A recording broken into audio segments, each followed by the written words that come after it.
Welcome to the Practice Podcast, conversations probing the nature of practice. I'm your host, Dave Fearon. Steve Meisel, professor of management at LaSalle University. Steve's been a colleague of Peter Vale and me for decades and decades. And we've always had a strong attraction to the same thing, which is learning. Thoughtful learning that's guided, designed, but also the kind of learning that spontaneously occurs in practice, including our own practice. We decided even this conversation that we're having for this podcast is a form of mutual learning, bouncing ideas off of each other, one thought leads to another. I always enjoyed that sort of conversation with Steve Meisel, and now I'm very happy to include Peter in this reunion, really, with Steve Meisel, and you'll hear why.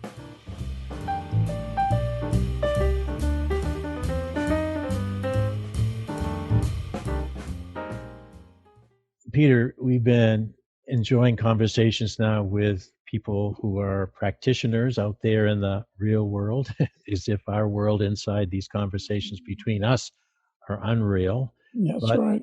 I've also thought of each of the persons that I've introduced to you so far, and you know Steve, but I'm introducing him again. I always thought, what is a word or two that connotes that person, comes through as the way he or she is to me? And here you go, Steve. You are an overlooker. Okay. You're an overlooker. You have to tell me what that means. Now, that doesn't mean you're negligent. You overlook things. I overlook a lot of things. All these years, you're an overlooker. All these years that I've known Steve, from really my earliest time after I graduated, Peter, was when I had my first meetings with the Eastern. I've always felt Steve looks up over the horizon, both for himself, for our subject matter, certainly for our students. He teaches to something that's not quite visible because it's over the horizon. And even when I've come up with some of my zany proposals for the Philadelphia meetings that he has hosted over the years with good folks, he sees what I'm getting at. And he also, coming back to this moment, I think sees what we're getting at with our podcast approach. So, Mr. Overlooker, welcome. Well, thank you. What do you think about that? Are you going to sue me? No, it's interesting. I never quite thought of in fact, I normally would think of myself as, barely looking above what's directly in front of me, let alone looking into the future. But I try to do both. I think it's necessary to think about things we don't know. What was it, the famous Donald Rumsfeld of you don't know what you don't know, and then you're in trouble. And then try to think, what do we have to let go? And a few years ago, when Dave and I wrote a book chapter about leading learning, and talked about how in that cycle of leading learning, one of the most difficult things to get past is letting go of information that you love and works. But, before it gets to be old and useless, you have to let go of it. And so many organizations, so many people can't do that. It's hard to do. But if you don't look beyond where you're at, then you're inevitably going down that blind alley and you're stuck with what you used to do. And so, yeah, I think that what you're doing with this practice podcast is really interesting. And I've listened to to the things that you've recorded so far. And a lot of great ideas are coming out. People should be listening to this and should be thinking about this. So I'm happy to be here. Oh, good. I was afraid, Dave, that you meant, as an overlooker, you meant someone who neglects things. That's what I was thinking too. I was hoping you didn't have a list because there's plenty. So I'm glad your vision of Steve is of a kind of an instinctive, strategic thinker. One for whom I always remember a guy at Exxon in the strategic management department of Exxon said, "For us, the next 20 years is now." Oh. What a great line. And Yeah.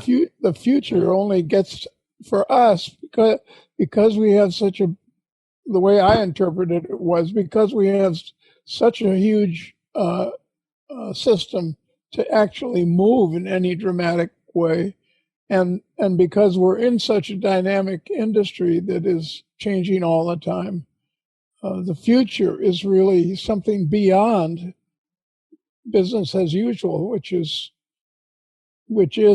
the dealing with the constant change and the intractable system that we've got here. Yeah, thinking about, and I think that's a great metaphor in so many ways. I ran into actually an Exxon executive one time who said that thinking about the company was exactly the same as one of their super tankers. Is if you want to stop that thing or turn it, you got to start thinking about doing that a long time before you get to that point. Yes. Because it takes forever to make those kinds of changes. And so you're always thinking way ahead, and you can't even see the end of the boat from where you're steering it, which is kind of interesting too. Yeah. And he said that thinking about their whole company was kind of like that, which I thought was a pretty good airline conversation, which is where we had this talk actually. Well, it's interesting. A Navy lieutenant commander said the same thing to me, speaking of a super carrier. And he actually said any kind of change in direction, like 90 degrees or something, is a 10-mile project. Yeah. Not you don't spin those babies on a dime. Yeah, and that's a certain mentality, I think, that is not widely understood or widely shared. Yeah, and it has a certain criticality to it, because if you don't think ahead of time, and you know then you're running into something or bumping into another ship or whatever it is that you're doing, and then it's too late to do anything at the last minute.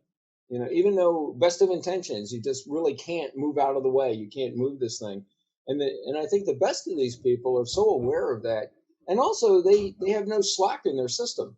You know, you bang one of those super tankers or a carrier into something, not only do you wreck what you hit, but your career is also sunk at the same time. Yes. And that, I think, sharpens their attention a lot. You know, I feel lucky sometimes that we don't get judged on how well our students do after they leave us. Right? Aha. But do we? Well, maybe we do. At least they judge. Oh, yeah, that's true. Yeah. We've had a couple of former students in these interludes who, seem pretty positive now, but I always wonder, But here's I want to bring this, since we three have cashed checks from colleges and universities. We're on the inside of the big tanker right now. And Steve, you're reaching a stage at LaSalle where you're phasing down and you'll be retiring. And we're looking at whole of higher education as an institution that we'd love to have seen change while we were there, advocating for it internally. But the signs are not good from a standpoint of enrollment and all the rest. I'm not asking you I want you to look over the horizon, not just for LaSalle, but for this whole enterprise called business management education. What's your prognosis, sir? Well, I'm not as pessimistic as most of my colleagues. I mean, there are changes happening that I'm not crazy about. Online, I think, has limited ways of teaching and limited amount of personal experience with their students. But there have been changes, and we've always found something different, something new. It's just not what we always predict. Right? Mm-hmm. And I think that there'll be a new way of doing things. The colleges will work differently, than they have. One of the nice things about universities, though, is they change slowly, unlike the super tankers. And but in the same way, though, somebody has to be looking way into the future.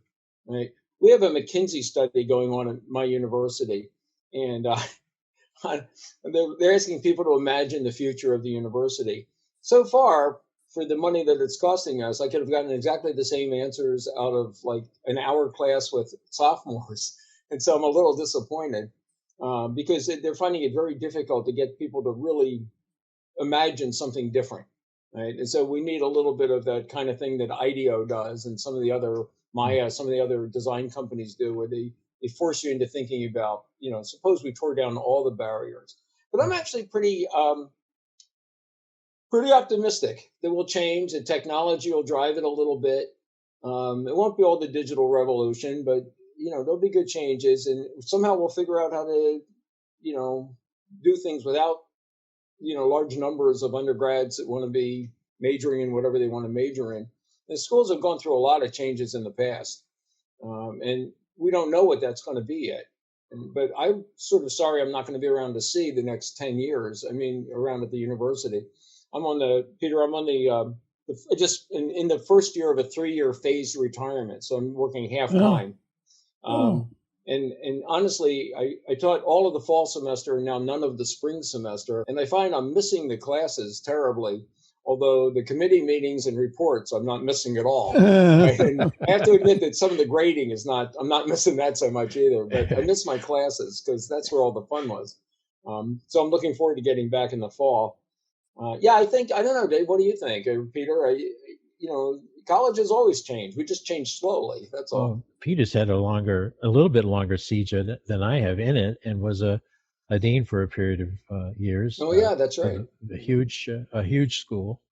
We've been talking about it in regard to preparing people for practice, and some concerns about how the teaching itself is still being done in the sort of the conventional ways that you, Steve, and have challenged for a long time by showing alternatives, experiential learning, all the rest. But it still seems that by and large, the students, even the master's students, tend to be getting an experience of themselves in the classroom that isn't likely to be the same as they will be or are in that very high change, high speed world. And that's a matter of concern. What do you think, Peter? Well, I'm having so many thoughts and reactions that I'm trying to just sort them out into some kind of a coherent comment. I think Steve's absolutely right that there will be interesting changes of a positive kind. The organized learning process, if I put it that way, an organized learning process will go on. So, of course, so will an informal learning process will go on. Point. And to find a place for people like ourselves may turn out to be, well, in the short run, may turn out to be difficult. I suspect that LaSalle, as well as at so many other colleges and universities, the idea of a tenure track professor who by the age of 35 or so has tenure for the rest of his life, and just makes a career out of being in the university, in the classroom, and may or may not do outside work with the practitioner population that the individual is speaking to. But I mean, it's a career path, a career type that I do think is on the wane.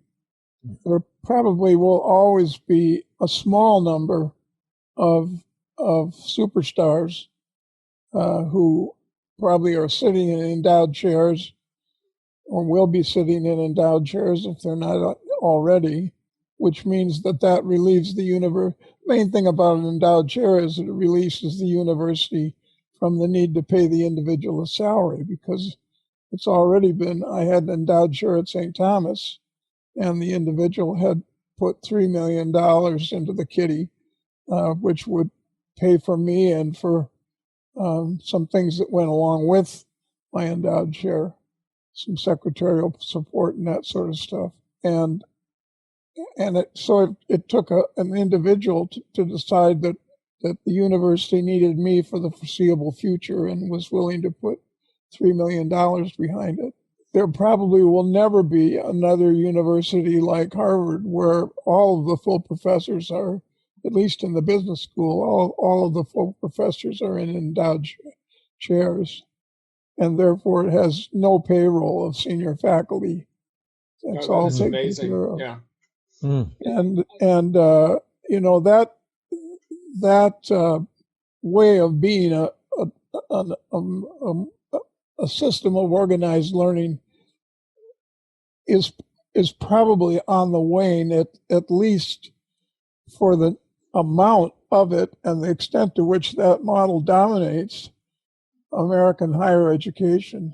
Lloyd Elliott, who was president of George Washington University when I went there, always used to say the American higher education system is overbuilt. That was his word. Overbuilt? Yeah, that there are, relative to the population of individuals who need higher education and are qualified for it and want it and so forth, there's more available than is needed, and especially private institutions. He thought there's no need for a given state to have 2 or 3 major public institutions. He felt. I don't know. It's a matter of the numbers and of a calculation of how much is really needed. But the general idea of it being overbuilt, I agreed with, and the slack is being taken up with foreign students right now. Yeah, although increasingly less. The universities in our area, Drexel in particular, that up until recently always had a large number of students from China who wanted to come and also could pay full tuition. Now, even before the coronavirus showed up, they were having trouble getting visas, and they found out that there's other places they could go in the world that were more welcoming. So then the university begins to take a hit. But if the university is only about continuing itself and building itself and getting bigger, the medical model, I think, has a lot of lessons for the academic model. Philadelphia, we say our economy here is eds and meds. We have 5 medical schools, we have like 100 colleges and universities, and the redundancy is incredible. And how many places do you need doing heart transplants in one city? But more importantly, maybe it'd be better just to have one that was really good at it and did a lot of it, rather than 5 that just don't want to be. Yeah. I don't know. Maybe the university model is the same thing.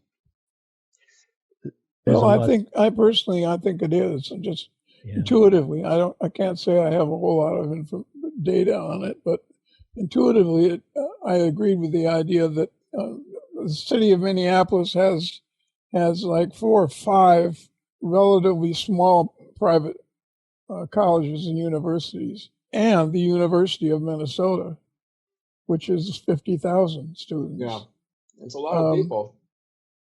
I guess you could make another argument that the whole idea of the what you might call the vocationalization of higher education is another trend that has concerned me over the years, namely going to college and university with the objective of getting a better job, and that's it. That's an image of higher education that I think is, I don't know, it's not consistent with my way of thinking about what higher education is about. Although, because I've been in a business school, I've prospered personally in my career. I and my business school colleagues have prospered in our careers just because so many thousands of young men and women are only there because they want to get a better job. They're not there because they love history or because they're fascinated by mathematics. I always love a quotation of Alfred North Whitehead, who said, "Let us grant that the pursuit of mathematics is a divine madness of the human spirit, a refuge from the goading urgency of contingent happenings." Well, how many institutions of higher education do you need with that model, with that way of thinking about education? So what we've got are all these institutions that are basically trade schools. Mm-hmm. They would be indignant to be told that, and we certainly have lots of we in higher education have lots of I don't know what you would call it. We have lots of myths and stories that we tell ourselves to deny the trade school image. But in a very real sense, that's what we are.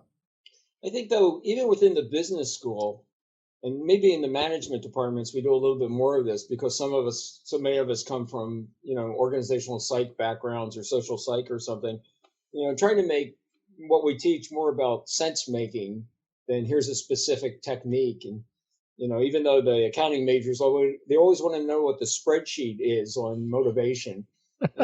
As if we had that to give them, right? As if we knew what a spreadsheet was. Exactly right. But they're pretending that we can actually read those things. I heard a great interview on NPR a while back with a fellow who'd been an infantry officer in Afghanistan, and he was a graduate of West Point. But before he went to his advanced infantry training, he was a Rhodes Scholar and studied political philosophy. And he said when he got to Afghanistan and was a platoon leader, one of his first times out, they came under attack in an ambush. And he said people were hurt and yelling and crying and calling out. And they were all face down in the dirt, desperately trying to get small and not get killed. And as he was lying there, he was desperately trying to remember if there was anything at West Point he learned that would help in this situation. And he realized that there was no lesson on this particular thing. And all the while this is going on, his sergeant is behind him, pulling on his boots, saying, "You have to tell us what to do, sir." And so all he wanted to do, he said, was dig in deeper until somehow survive the moment. Make himself smaller than the rest. Then he thought, well, one thing he learned at Oxford was like that you have to embrace the ambiguity of things. There you go. And there's not always a specific answer for everything. And so he thought, all right, well, if I don't know what to do, I have to do something, because to do nothing is also a decision. And he said, all right, at the count of three, we're going to get up and we're going to run towards where the people are shooting at us, and we're going to find shelter at these rocks over here. And he said, that's what we're doing. And he said, that was actually a successful tactic. And somebody said, did you learn that at West Point? And he shook his head and he said, no, I didn't. He said, I learned it at a place where they teach thinking rather than doing. And I thought there is a lot of wisdom in that. But wow. I don't want to have to be shot at to learn it, so I was happy just to hear it on NPR, And that's, I think that the colleges, even the business schools, can do more of that rather than thinking that we can tell everybody how to do everything. Yeah. First thought, I want to go to college so I can get a good job. Right. I would flip that over to say, go to college so you can be good at any job. And meaning that you have to find your real strengths and your real aptitudes and value them as much as you would value anything in life, and align yourself as much as possible. But in the meantime, and we've already talked to a few folks, and you did too, Steve. You worked when you were going through college. You worked in didn't you work in a place where people were trying to get their sanity back or something like that? I worked in a psychiatric hospital. And it was amazingly good training for being a faculty member. It was, because what I think, it sounded like a typical department meeting. Everyone was going like this, and oh man, we were really brutal, aren't we? But, my point is, getting better at any job you do is something that, in my view, of all these students that kept in touch with, the job itself was a means to an end, but they knew that one way or another they're going to take something out of that that's going to make them better persons as well as better at whatever they do next. Dave, you just reminded me of something. I made some notes a couple of weeks ago, actually, that I was thinking about Peter's term as learning as a way of being. Yep. And how important that is. And then at the same time, you were talking about paying attention, right? And do we pay attention to what we're doing? And I was thinking about that, like what gets in the way of that? Like, why aren't we always paying attention in terms of practice, like whatever our practice is? The Jesuits have this, the term that age quod ages, the do what you were doing, right? And that ability to look at yourself while you're doing things, I think a part of like good practice. Because if you don't, then it's like the old saying that some people have 20 years of experience and other people have 1 year of experience repeated 20 times. Yes. Right? And the people that learn as they go are the ones that do better. And then I started looking around to see who else had, besides the Jesuits, because the Jesuits always have they have a thought for everything, right? But there's also a Japanese concept of what they call it Nikon, of introspection. That you have to stop and look at yourself or look at your interior as you go, because if you don't, then you forget what you're about. And I always think that that's powerful too. And so, if I just sort of think about that as my own practice as a professor, if I just continue talking in class, and the students they're always kind enough to act like they care and they take notes, and things like that, you can forget whether or not, if you don't think about it, is this relevant? Is this helping anybody? Are they engaging what's going on? Are we just like taking part in some kabuki theater where they know what to do and I know what to do, and as long as we don't disrupt it, everybody's pretty happy? And so that business of conscious learning, I think in any practice, has to be part of what you do. And I was curious, Peter, if that gets to your idea about learning as a way of being, that we have to think about ourselves. Definitely. Oh yes, and it also connects with something Dave has heard me say. Almost become obsessed with it the longer I think about it. That by and large, colleges and universities, beyond just business schools, colleges and universities in general, seem to be preoccupied with hammering content into the student's head. Yeah. And I can't remember a conversation I've had in almost 50 years of immersion in higher education. I can't remember a conversation I've had where the focus was on what kind of learners do we want them to be, and what are we doing to help them become better learners? What if we had as a mission the idea of at the end of a semester, students being better learners of this kind of content that this course has been concerned with. Students are better learners of this kind of content and dealing with the learning challenges that it presents than they were when they came in at the beginning of the semester. What if I had spent more time focusing on that question and less time on just hammering content into, by which I mean various theories and research findings that have come across my desk over the years that I want students to be aware of. Now, how one does, how do we do both?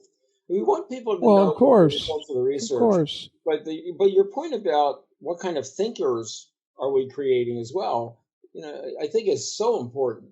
And it's not just in the academic world either. It's you go and you talk to people in manufacturing, and if they're not good thinkers, then they're just making bad products and they're not getting better at what they're doing. Exactly. Or if they are a good thinker, they're keeping quiet about it because they know that upper management is interested in being focused on getting the job done and not on navel gazing, as they would call it. I think the thing that I've learned the most from being around, when I've been involved with one company in Philadelphia, the Crown Cork and Seal Corporation, and they make something like 20% of all the cans and beverage packaging in the world. And so they make a lot of stuff. Their factories routinely turn out literally billions of cans a year of different cans.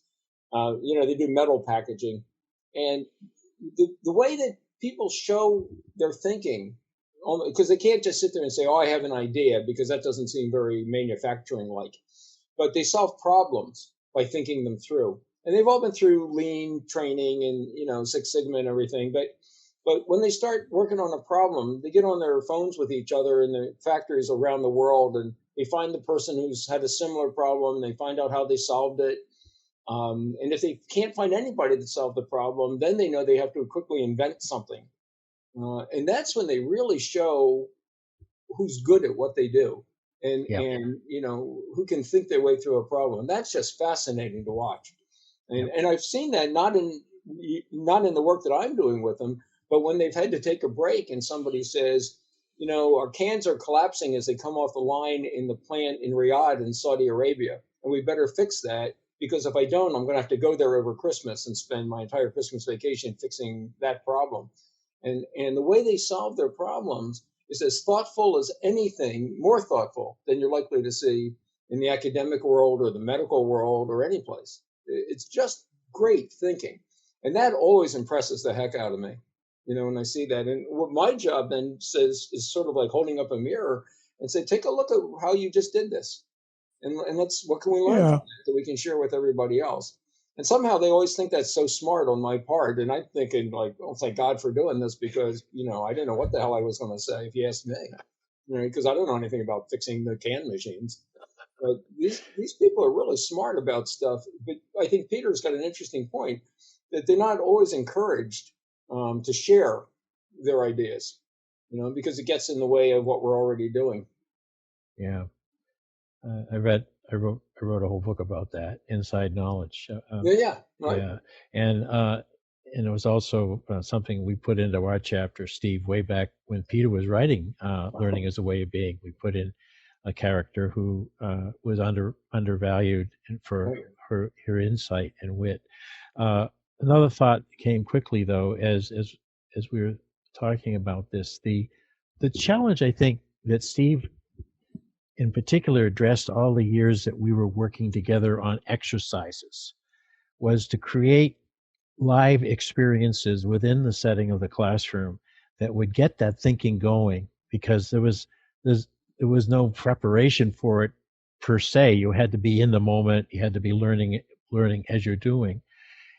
Peter, back when I was your student, John Yanuzas, you and I, Jack Figa, we were putting together these experiential learning exercises, thought of out of our, pulling them out of the air. You remember those, Peter?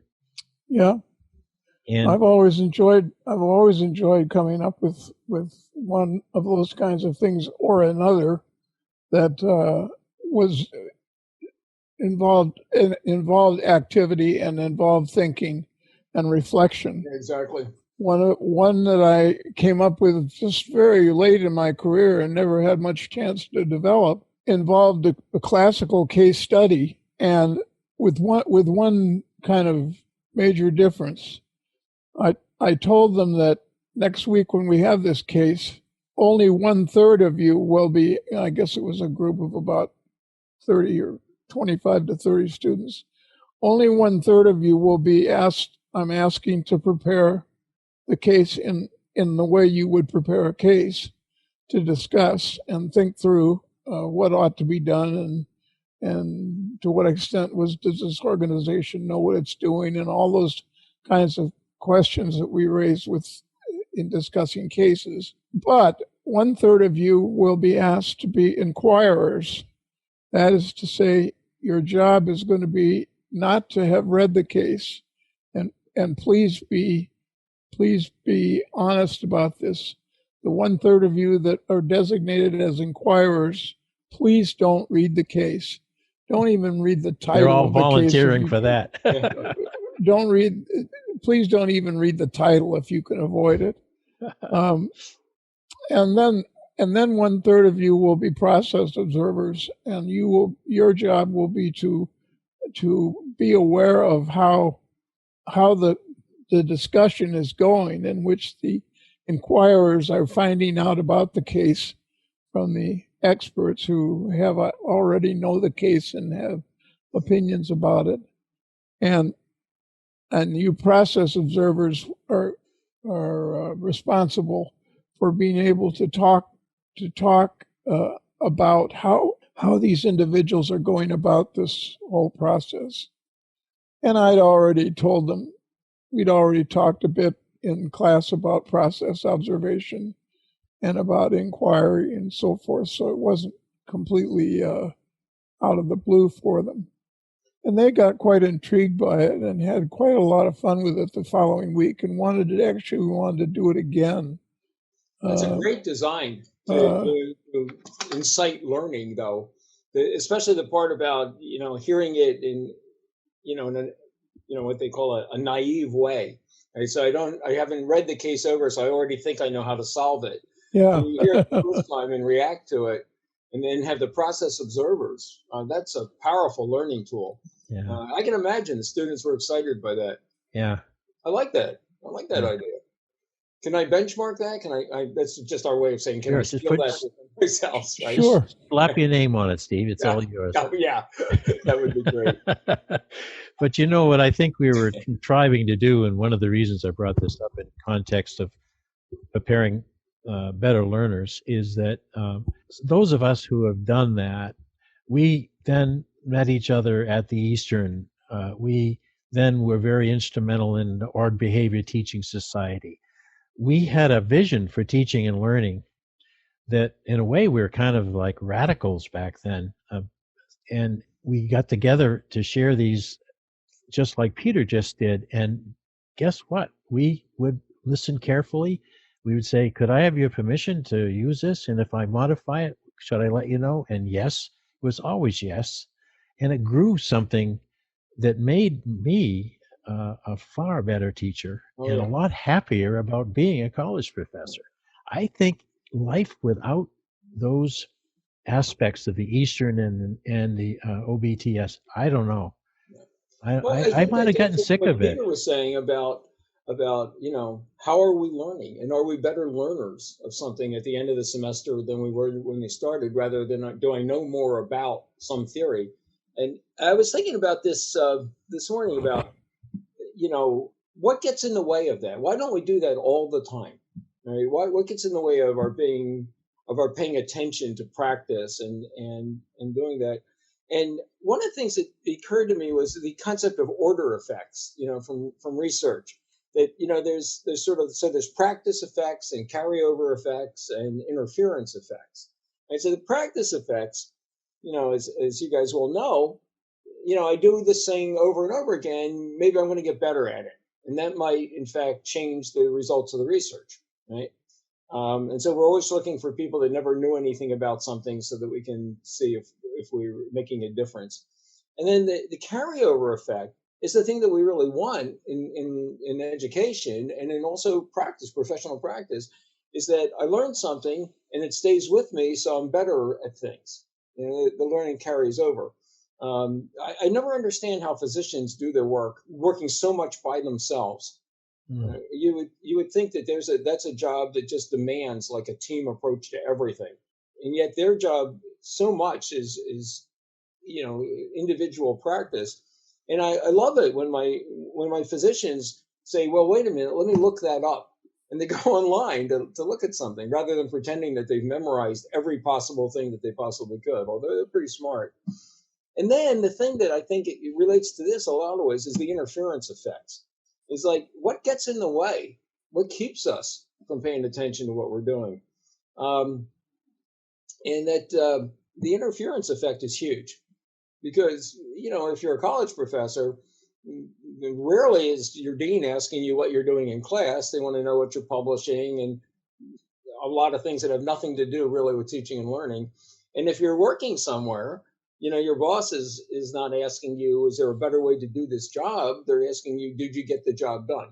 Mm-hmm. Or are you making money for the company? Things like that.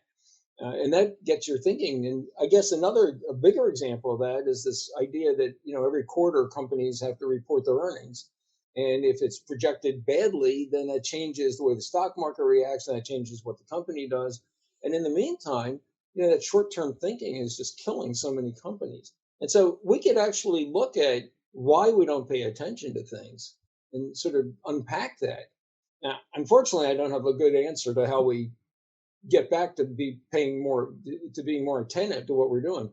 But if we think that through, I really feel like just sort of preparing for this discussion made me think way more about interference effects, in the work that I do. Yeah, that rings a bell. What do you think, Peter? What do you think gets in the way? Well, it seems to me on this issue of interference, there's just such a powerful culture influencing how we work, how we think of our work. It's the culture of higher education as it has been known for 1,000 years, and individuals like ourselves are swimming against that current in so many different ways, but the current is very strong. One of the manifestations of it, which I'm sure we've all experienced, supposing you come up with a really dynamite exercise. You do the dynamite exercise, maybe you even write it up somewhere, and it appears in the back pages of the OB journal. As soon as you go to another course, or as soon as you move on in your career, nobody picks it up. Yeah. It just disappears again as the current, the enormous current flows over it, and whoever takes over your course starts from the beginning as they experience. Oh gosh, that's a great observation. Ought to be taught. Wow. Right. And Culture. I think I've actually published this idea somewhere, and maybe in managing as a performing art, that if you do come up with a really good idea, it has to be sold up the line to your department chair or your provost or your dean or somebody higher up who will perhaps change the system a little bit to institutionalize your idea. And if you don't do that, it will just disappear. Right. No matter how good of an idea it is. The fact that it's so hard to get a good idea into practice is probably like a clue as to what the problem is. Because I'm sure that's true everywhere. That people have these great ideas, and people, it's just nobody wants to institutionalize it. And I think what Peter just said is so true. When you move on, the idea just doesn't stick. That's right. Somebody calls this the Velcro effect. It's got no stickiness. I mean, I've seen, Dave come up with like these great teaching ideas and ways of thinking about teaching involving. Somehow they always involve kidney beans and duct tape. So I don't know exactly why. Usually something like that. People will sit there and they go, "Oh, what a great idea!" And then I'll ask people 6 months later, "Did you use Dave's, thought about duct tape and kidney beans?" And they go, "Oh, no." And I say, "Why? Is it hard to find duct tape and kidney beans?" Right? Yeah. And they say, "No, but only Dave can do that." There you go. That's true. Then we're in trouble. And that's true. Dave's not fabulous. No, but institutionally we're in trouble because Steve, you're moving off the stage gradually, and Peter's off the stage, and now I am. And every time I've looked at who replaced me at any place in my career, no one's ever done it quite like I have. Now, maybe it's better for the times. I don't know. Maybe you should think about that, Dave. But I do. I worry about it. That's partly why I'm involved in this series, because I'm a legend in my own mind. But it usually is that point, Steve, where they say, "Well, I would love to put that much time into it, but I'd love to work on designing, and I'd love to do more with Blackboard to make my classes more interactive with the online. But you put in all that work, I can't possibly do it." And then they go on to say, because I have so many articles I have to have out at a high level of refereed status, or I don't get to stay on. Now, I didn't have to deal with that quite as much, and I didn't care so much. I just wanted to get the teaching to work. But that's why it was always so empowering to go to the org behavior teaching conferences, because there's Peter Vale, and there's Peter Frost, and there's Andre Dolbeck, and people who have done a lot of like solid research by anybody's standards, and who also are working out the same issues about their teaching, and doing it so creatively that everybody else is. And then you say, wow, maybe we can do both. Maybe we need to do both. We need to do both. Yes, we do. And so that's always been, so, in a way you're saying, well, I can't do it because, I can't be Peter Vale. I can't be Peter Frost. My name's not Peter. Maybe that's the problem. But, then I think it encourages people to go there. And I think one of the things about practice is you get together with other people doing what you do. Yeah. And see best practice kinds of things. Like, what are people doing? And share that idea. And then you bring it back to your own place. I've always been lucky because there's always been a critical mass of people in my department at LaSalle who were, OBTC types. That's how I got there. Joe But I know other Seltzer. places where that stuff is, they just aren't interested in teaching conferences. They're not interested in doing that. And I think that's true of, no matter where you work. There are people that aren't interested in learning from others. And if you can't do that and you have to invent everything yourself, it doesn't work. I always go back to Peter's whitewater, image and think that was so brilliant. They just captured it perfectly. It was great. Yeah. It still is. It's even more so. Yeah. Now we have just a few more minutes, and I want to be sure that Peter has a chance to think a little bit more. But save us from ourselves, Peter. In the context of your overlooking personality, Steve, be sure before we close to give us some sense of what you're looking forward to once you join us outside the walls of the academy. Oh gosh, yeah. So you can be thinking about that. If you had a question or comment, Peter, or let's let him go at it. Reaching for like some sort of chemical tranquilizer here. All right, I'm ready. So Peter, what are your thoughts about this? Oh, I had lots of thoughts up until September 1st. For you, it was September 11th of 2001. For me, it was September 1st when I staggered into the emergency room with a massive staph infection in my and the nerves in my back. And 35 days later, I woke up from the coma and I was a paraplegic. And many of the ideas I had for what I was going to do with my retirement, because it was my 65th year, had to kind of be dramatically modified in order to function. So I don't know.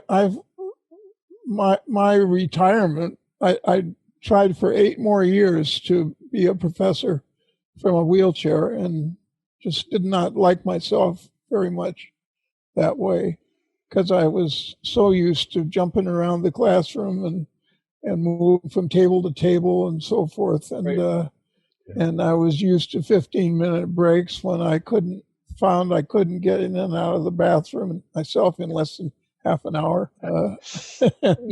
So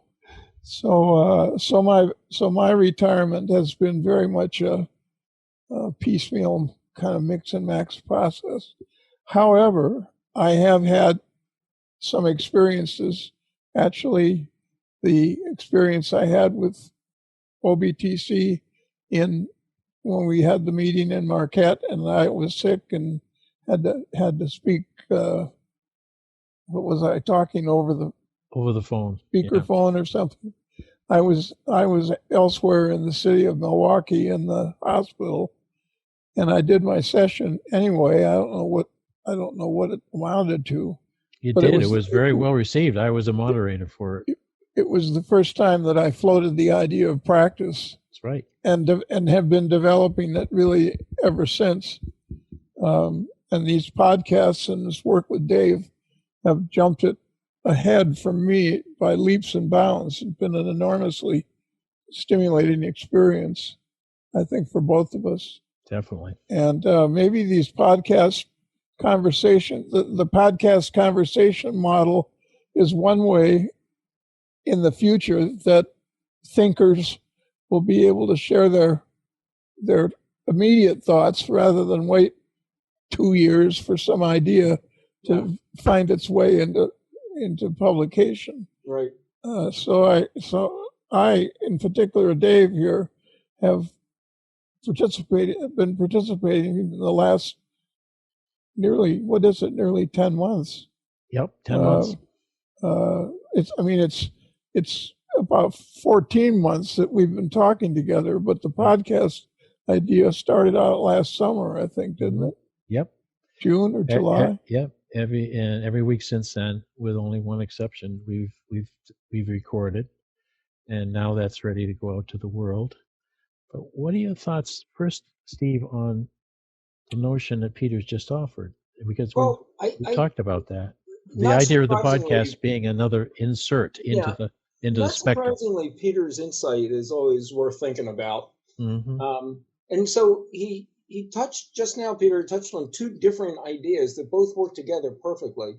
And one is about the podcast and how technology changes how we communicate, and it offers opportunities. So we get ideas out faster, and we embrace the new technology.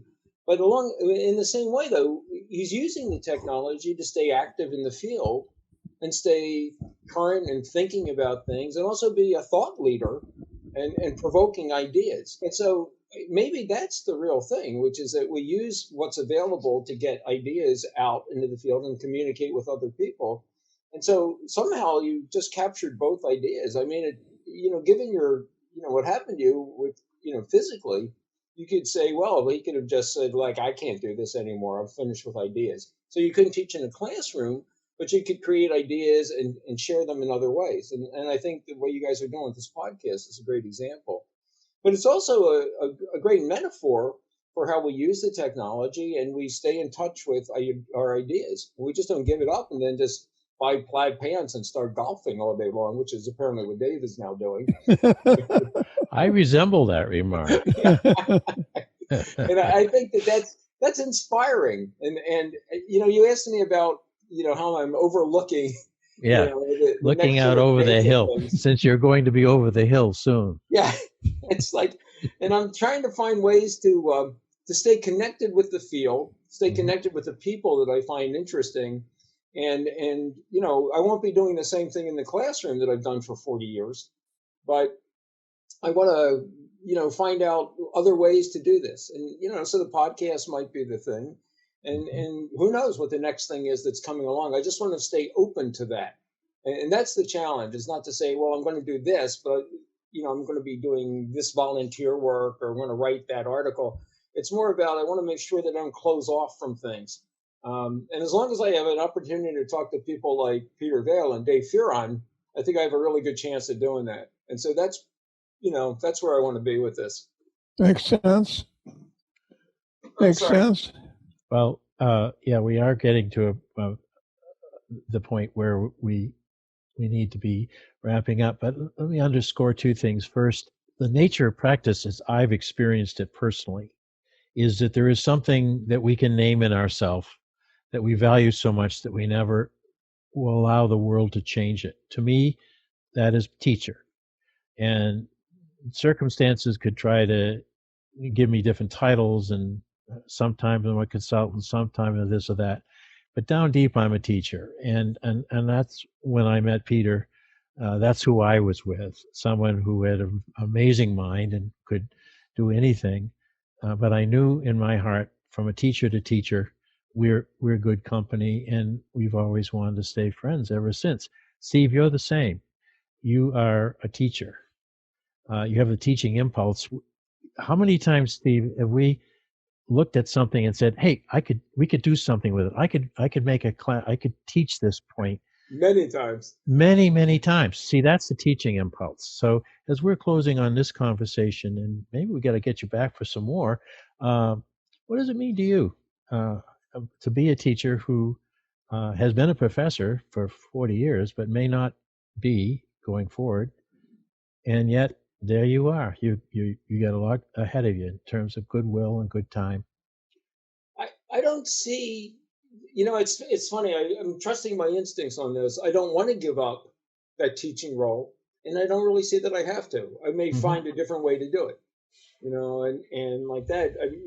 It's part of my identity, the way it's part of your identity, and the way it's obviously part of Peter's identity. Because we persevered through so many things.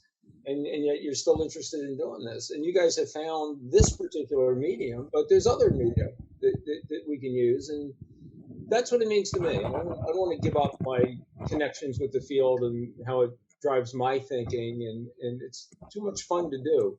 Some people I think retire because they're heading towards something. Some people retire because they're running away from something. But I don't feel like I'm doing either of those things so much as maybe just making a change, And Peter, when you were a dean, then that was a change in how you perceive like the academic world. And when I was a department chair and then an associate dean, I began to look at it differently too. But I was happiest when I gave that up and elevated myself back to being a professor. Yeah, there you go. I like that was a promotion. I like the verticality. I was happier there than I was in any of those other jobs. Mm-hmm. So anyway, it's been a real pleasure to talk to you both about this. It's exciting to think about it, and hopefully useful to what you're doing here. And Peter, it's great to see you and talk to you again. Thank you. Pleasure. Same here. Right. Same here. In fact, this is the most exposure I think either one of us had to the other. Yeah. Ever. Many years. Even though I sat by your side when you were playing the piano at some long forgotten time. Yeah, he was the one who always sounded a little off key. Peter, you remember that now? No doubt. He's from Philly. What can you say? Yeah. No, I hope the three of us can get together again this way. I hope so. Invite me. I'd love to come back. We shall. All right. Last thoughts, Peter? Last word on this?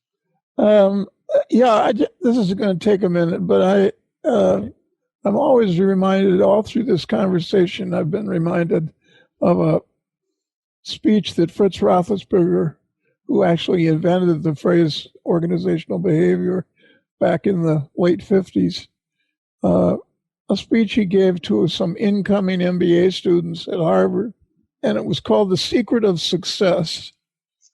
And the thesis was very simple. He said, when you're here in this school, you're going to be thinking a lot about the future, and you're going to be thinking about participation in this school as the means to a stimulating, successful future for yourself. But he said, I'd like you to turn that idea on its head. Why don't you start thinking about the future as the means and the present here in the school as the end? Oh, gosh. Yeah, that's great. Wow. And I'm just going to leave it there to reflect on. I'm going to have to think about that. It's a wonderful thought. Thank you. Thank you. Thank you both.